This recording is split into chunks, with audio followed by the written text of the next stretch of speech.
Allah has said in the Quran about one of the evil unbelievers who forbade the Prophet Muhammad, peace be upon him, from praying at the Kaaba.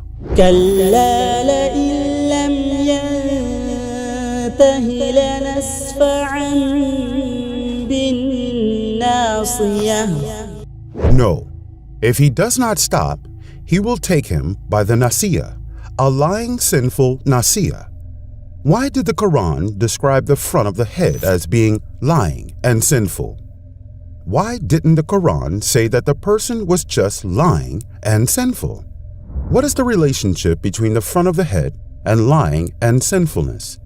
If we look into the skull at the front of the head, we will find the prefrontal area of the cerebrum. What does physiology tell us about the function of this area?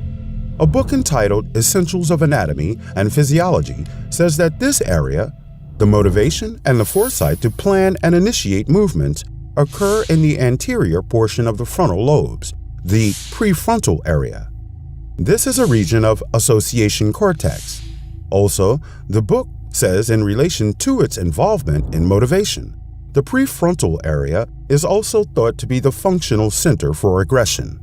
So, this area of the cerebrum is responsible for planning, motivating, and initiating good and sinful behavior, and is responsible for the telling of lies and is speaking of truth.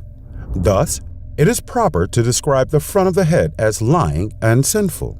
When someone lies or commits a sin, as the Quran has said, a lying, sinful Nasiya, scientists have only just discovered these functions of the prefrontal area in the last 60 years, according to Professor Keith L. Moore. How can a man living 1,400 years ago in the desert know this? And why would he mention this?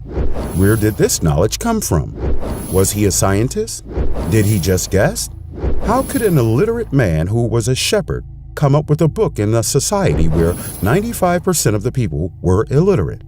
Historians to this day can't explain how desert dwellers defeated the biggest empires of that time, like the Romans and the Persians. How come this man is still followed to this day by billions? How come a book he brought is memorized by millions by heart? We can only come up to one ultimate conclusion, that this book is none other than the word of the God Almighty.